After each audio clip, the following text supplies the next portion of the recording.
Hey, Joy Gina here, International Neurodiversity Coach.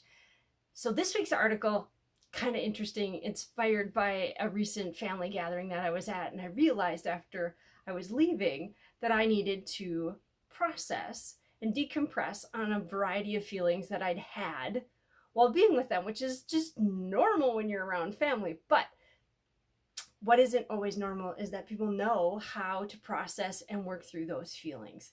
And so that's what I'm talking about this week is, do you know how to work through your stuffed feelings? Because that's really what it was.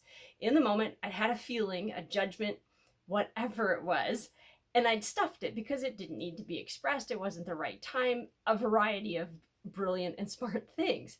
What I have found with a lot of neurodiverse people, the majority of my clients, is they have experienced some trauma at some point in their life.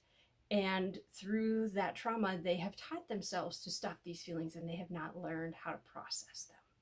And that isn't great for your body. That isn't great for your mind. That's just a rough thing overall.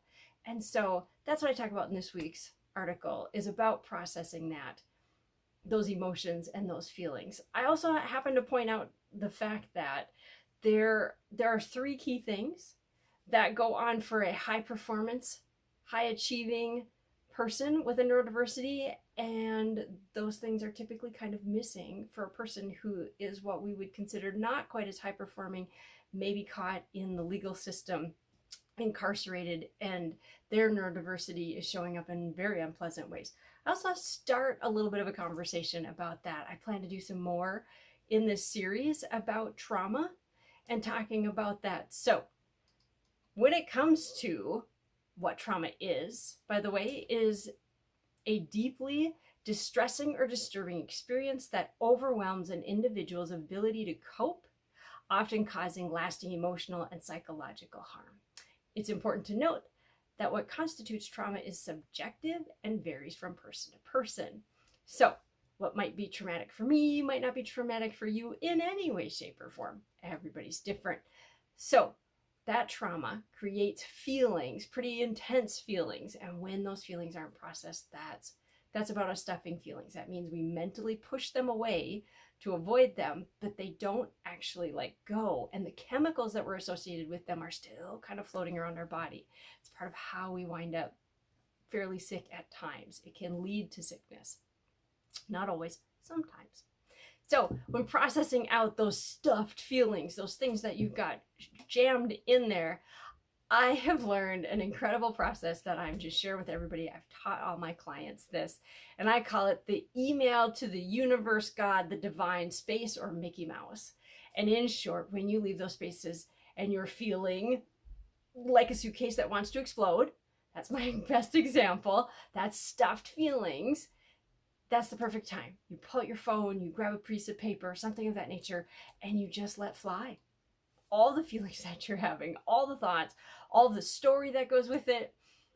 If it triggered some other things, like, you just deal with that and figure out, you just put it all down on this piece of paper, then you take a deep breath.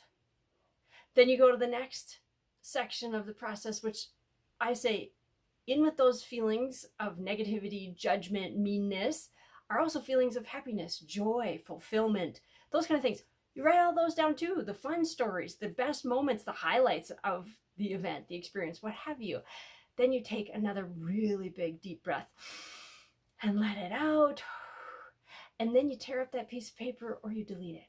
Because the reality is that you just unstuffed, you unpacked that suitcase and you are moving on. You don't need most of that. You didn't need most of it to begin with. It was all just there, but we needed to get it out. Now it's out and you move on. No new trauma, no new anything. And if there were circumstances or something that maybe needed further discussions, further something or others, you'll notice those. Those will come up and then you can kind of work on those.